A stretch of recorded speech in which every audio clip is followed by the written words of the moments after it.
Hello viewers, and thank you so much for joining us once again on the Big Talk with me, Costa. And today we have got Dr. Vava as our guest. We want to really look into the topical issues that are currently obtaining in our country. So we have him as an expert, as a person who understands deeply the topical issues or current affairs that are prevailing in our country at the moment. Dr. Vava, I want to thank you and welcome you to the Big Talk. Thank you for inviting me. So, can you start by sharing with us your broader perspective or understanding of the current affairs in our country right now? You can touch on our politics, on our economy, on our social and economic issues, among other issues of concern to the citizens of Zimbabwe. I think firstly, I can say that Zimbabwe is at a crossroads.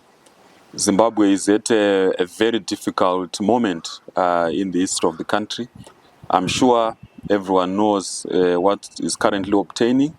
That is the economic collapse, and that has forced many Zimbabweans to live in abject poverty. That has led to many Zimbabweans crossing the border for greener pastures. Zimbabweans are now scattered all over the world, going to South Africa, going to the UK, going to the US, and wherever. We are also living in a country where the health delivery system, the education delivery system are in a state of collapse. We are living in a country where, massive corruption have been recorded. I'm sure if you read any newspaper now, that is the progressive press, there are numerous, scandals that are being reported on a day-to-day basis, but without any investigations, without any prosecution, and without any apprehension of those who are committed those heinous crimes. We are also living in a country where the youth of our country has now resorted to hookah, to drugs, as a way of escaping, unemployment, as a way of escaping the economic hardship that the country is facing.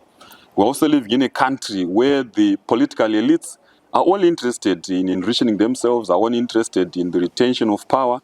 The cause by Emmerson Mnangagwa and his supporters for the 2030 agenda, which is quite retrogressive for the progress of this country. We have a government that was sworn in after the 2023 elections, and any normal right-thinking person would have expected that we'll be talking about development.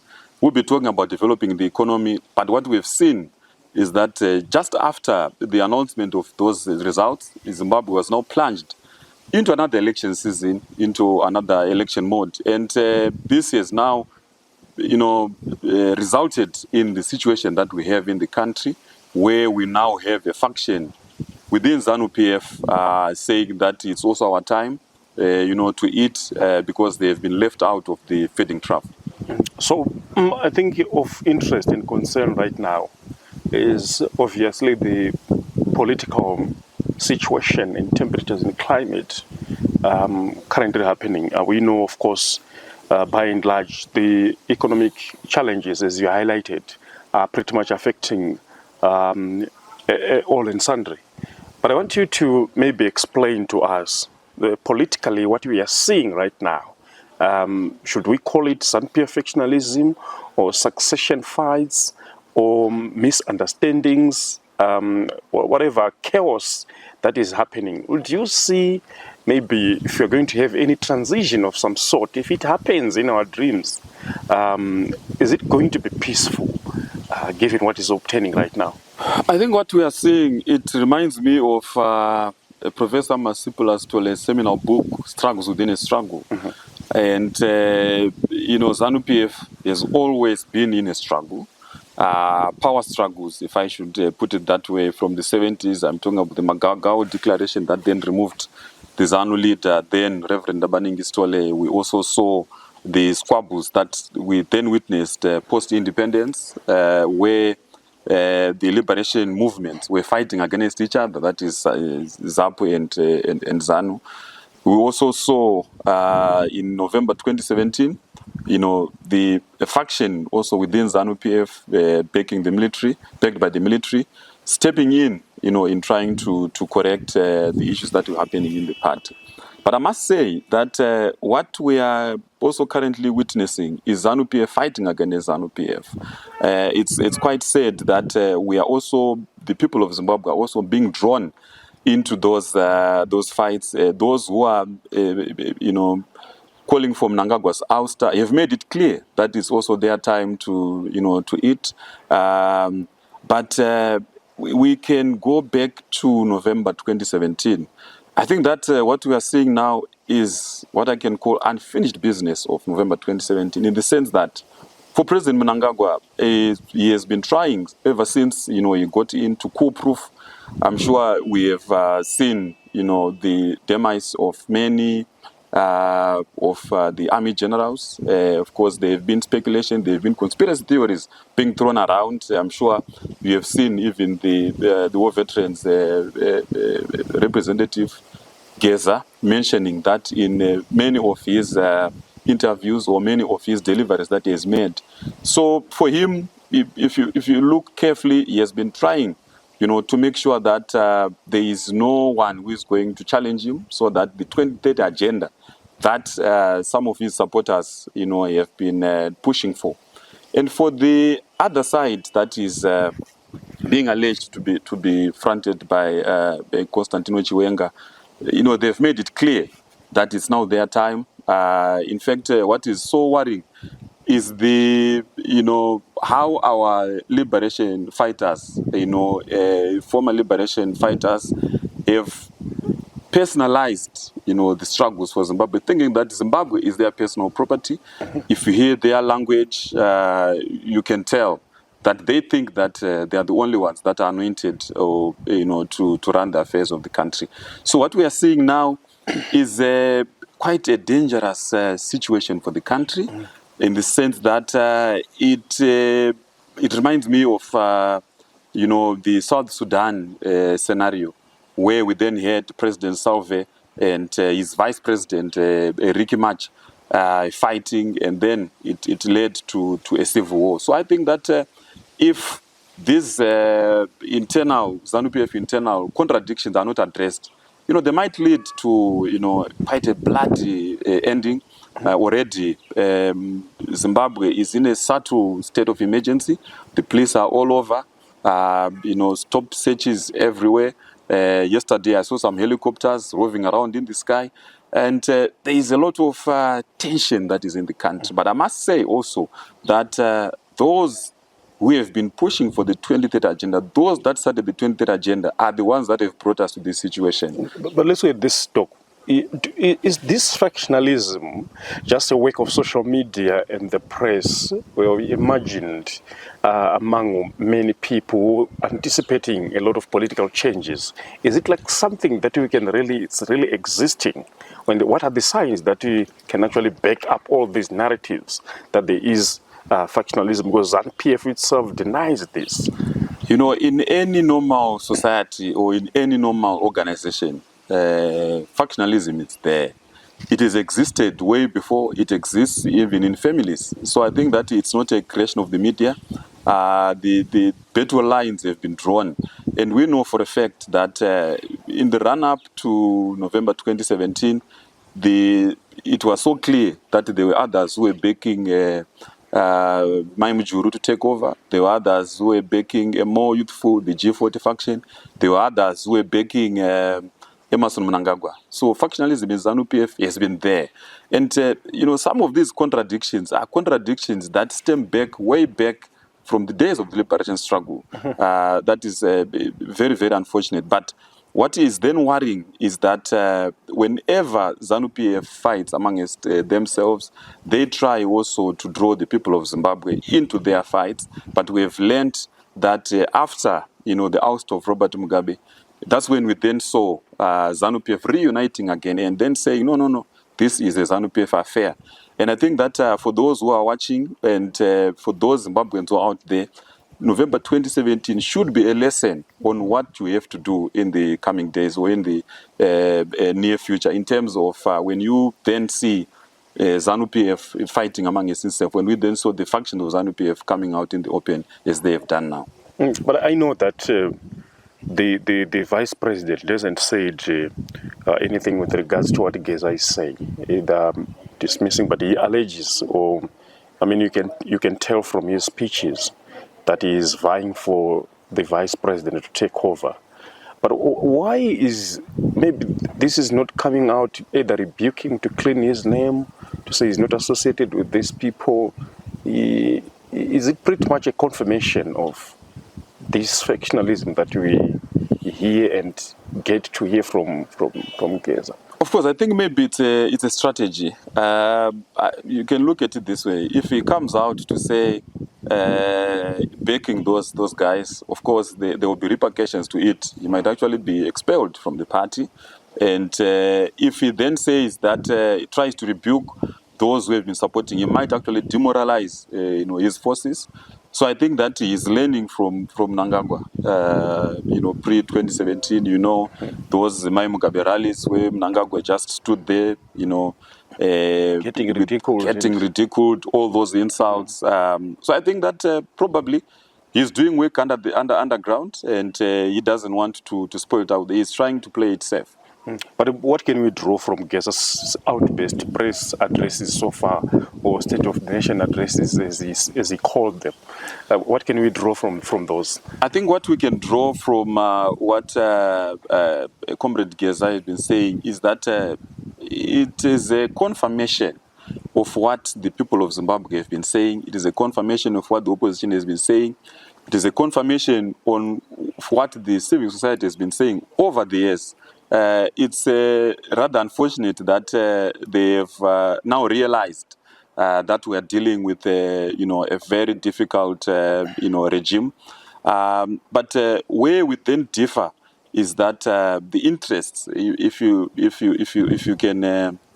look at it that way, that for us, the people of Zimbabwe, we have been clamoring for the end to corruption, improved in the service delivery, and improved in the economy and stuff like that. But for them, it has hit them in the head. And I think that is also because of the aspirations or the succession debate that they now realize that, hey, in our hospitals, there's no medicines.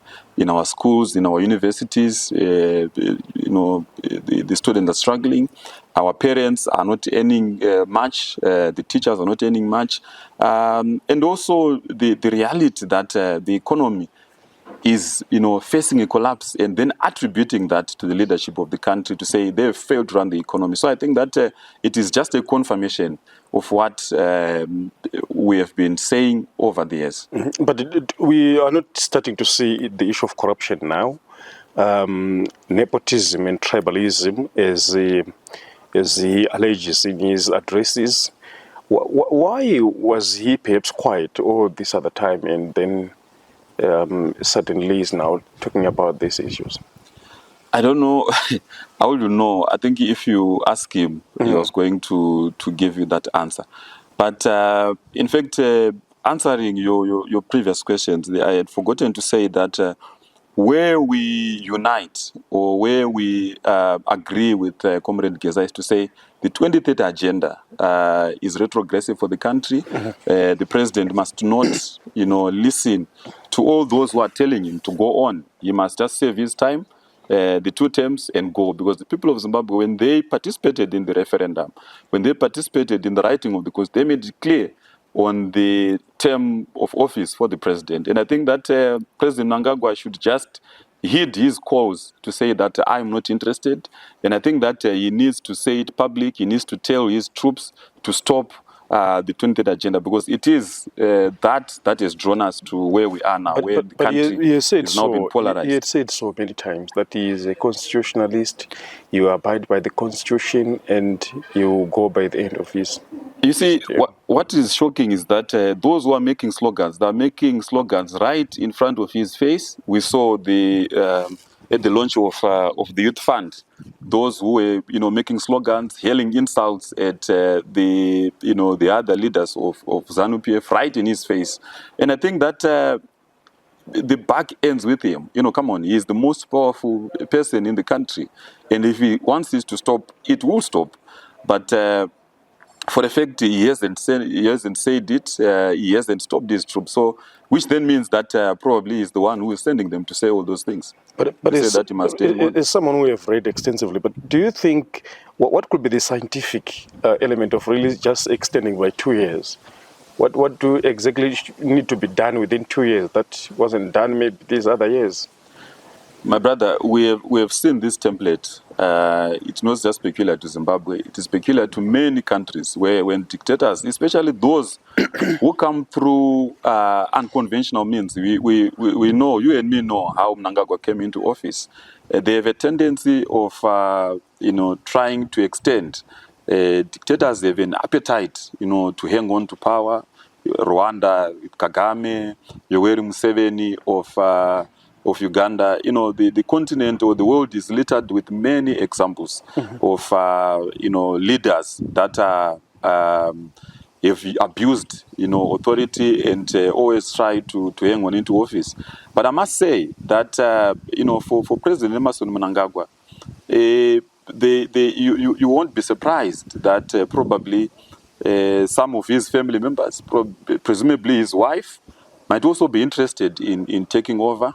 And this might be a ruse or, to hoodwink or to mislead Zimbabweans to say probably he's the one that wants to continue, probably wants to leave his wife, he wants to choose his successor, who knows? So he knows for the fact that if those who are opposing him, if their political careers are destroyed now, then it can clear the path, for his, family takeover. You have seen how his family has been, running the affairs of the country. In fact, there have been numerous, meetings where the First Lady is actually representing the government of Zimbabwe. There have been numerous occasions where his children have been, in serious meetings where you would expect in a normal country, cabinet ministers to be there. So it then leaves many to speculate, to think that probably he might be trying to, to groom a successor from within his family. Let's back to Geza's statements.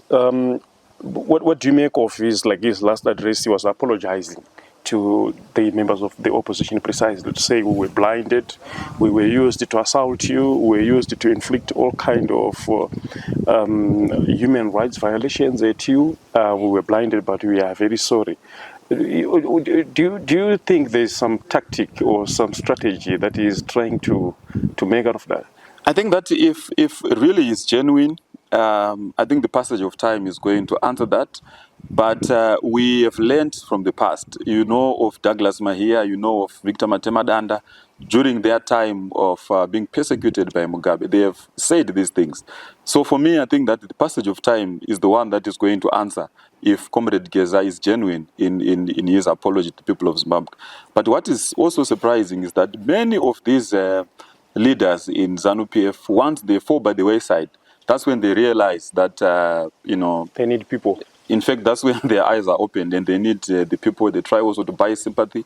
But we have learned, from the examples that I've given you, that they did apologize. But we saw, once they were now back on the feeding trough, we saw what they have done. You've heard Douglas Mahia declaring that they are prepared to tear the constitution. Some things that they opposed Mugabe for, things that they said that they were not going to do.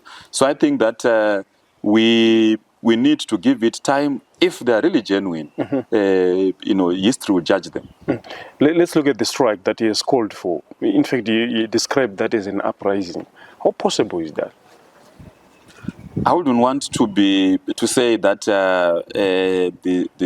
the strikes with demonstrations are going to succeed or not, because, like I said, us who are also working in the civic society, the things that some of the issues that they have been, bringing to the table are issues that we've been, clamoring for, issues that we've been fighting for the 2 or 3 decades of the struggle, But I just hope myself that the demonstrations, they won't turn violent, and the people of Zimbabwe, especially the citizens of Zimbabwe, need to be protected.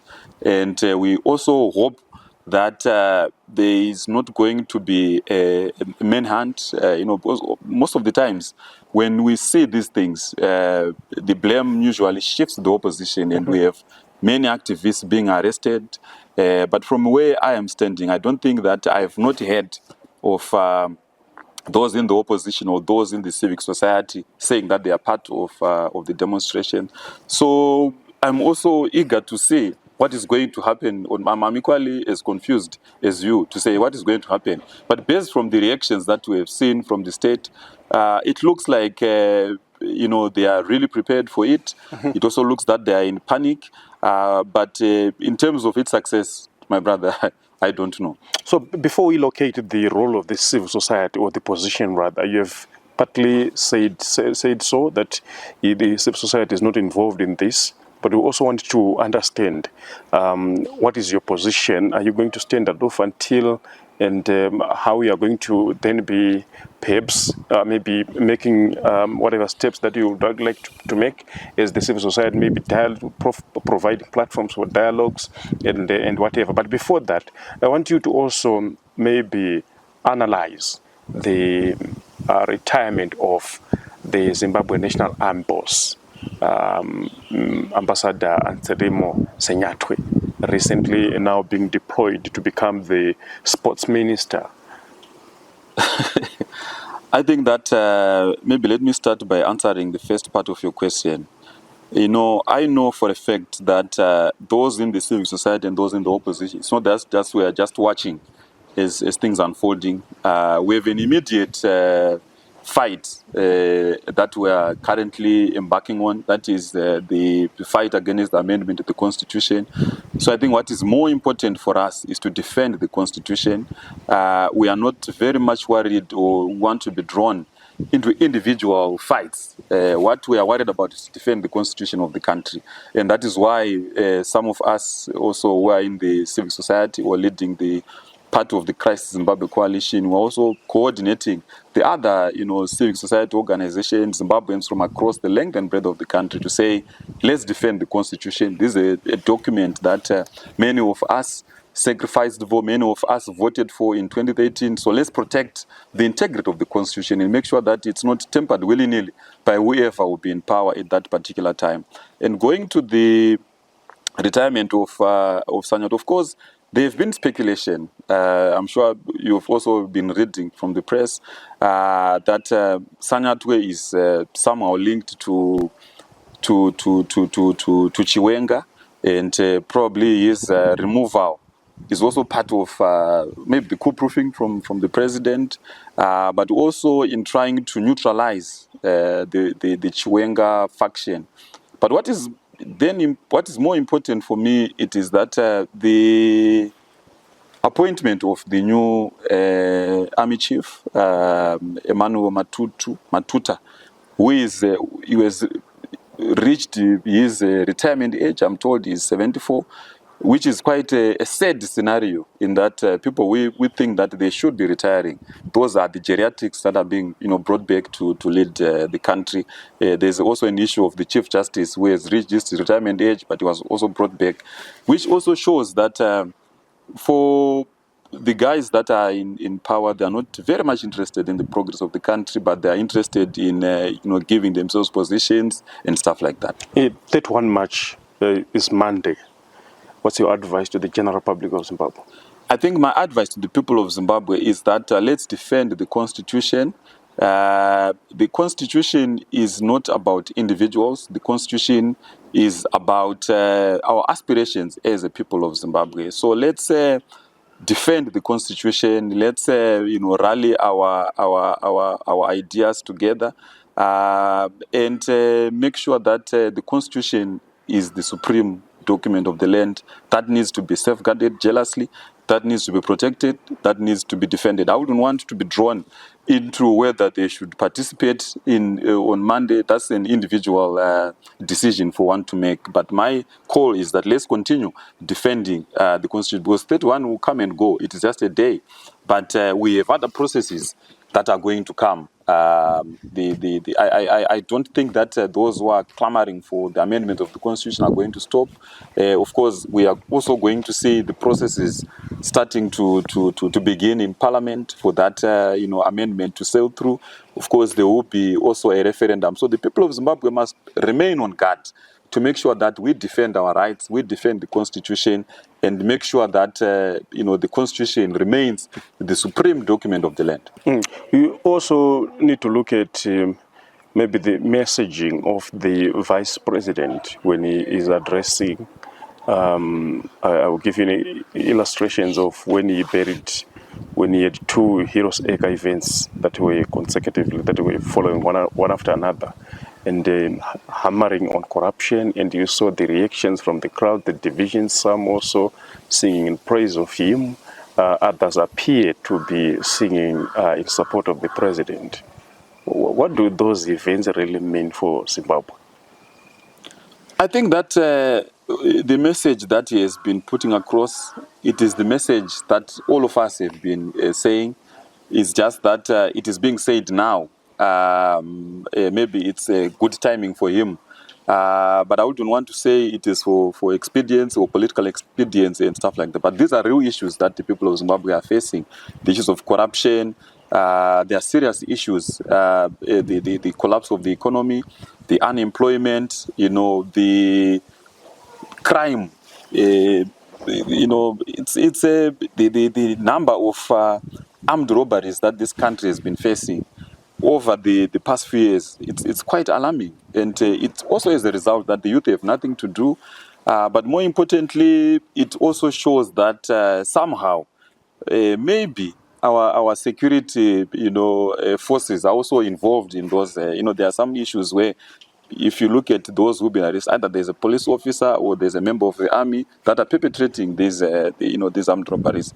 But I wouldn't blame them as such. But it also is a result of the collapse of the economy, the unequal opportunities where we have one family benefiting, where we have the Mbinga phenomenon that nowadays for you to urire unfangoni uri Mbinga.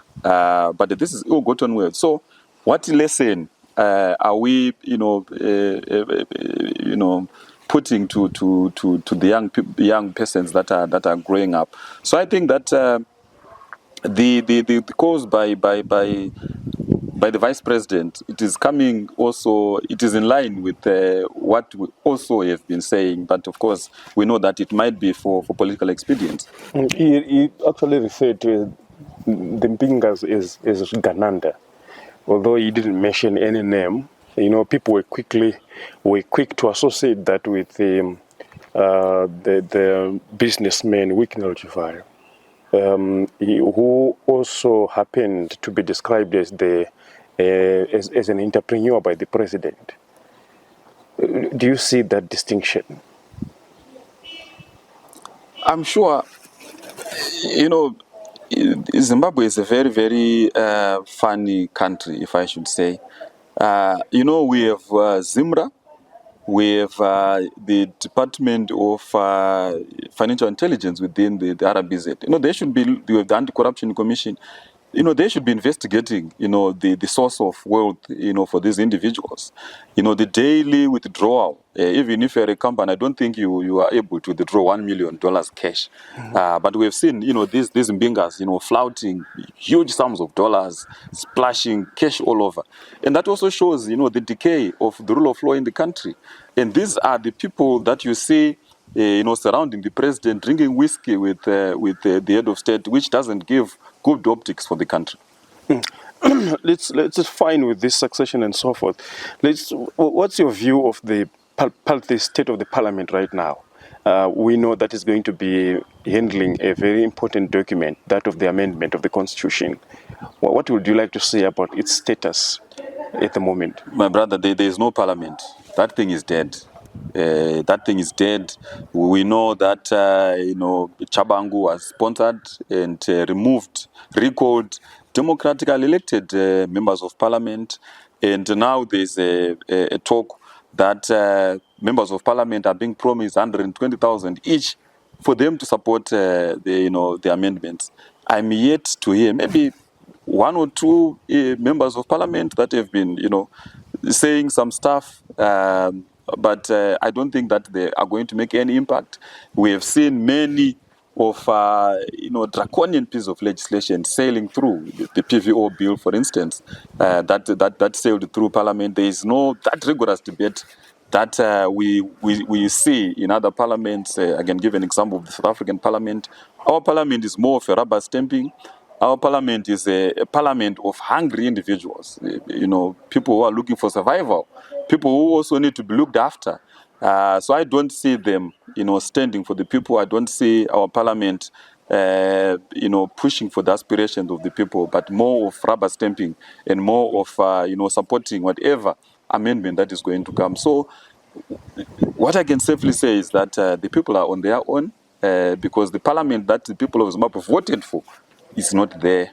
We have people who have not been voted. We have Chabangu, who actually lost the elections in 2023, but is there as Senate. We have people like Dr. Pulu, people who lost the elections, but they are there. Those are our representatives. It's quite a shame for our country. You implicate ZANU-PF in all this. Would you think maybe perhaps it was already planned for the maybe 2030 agenda? Of course, when you look at it, you can see that it's like you're watching a movie. All of this thing is well choreographed, and they made sure that first they have to destabilize parliament. They made sure that there has to be by-elections, and we have unelected officials. The examples that I have given, and it looks like they were preparing, for a scenario like this, that any kind of bill that is being introduced to Parliament is sailing through. I gave an example of the PVO bill. So all of it, the Chabangu was actually a creation of ZANU-PF.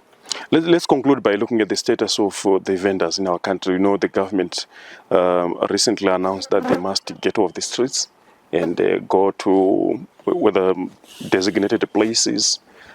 You are pro-poor, pro-citizens. What do you make of those statements or announcements concerning vendors? I think that there have been a lot of inconsistencies, especially from the Minister of Local Government. A few weeks ago, he came out addressing a press conference, giving an ultimatum to vendors to vacate the streets. And we saw the reactions, the running battles with the vendors that were being attacked, by the law enforcement agents. We also saw President Mnangagwa meeting the vendors, but we know that it was also for expedience. And now Garu is now coming out to say, is now pushing the blame, to local authorities. But I must say that the vendors are not the problem. The problem, it is the bad policies that our government is implementing that has made our industry to collapse, that has made our economy to collapse, and that has also increased the unemployment rates. And nowadays, if you want to survive, just sell anything.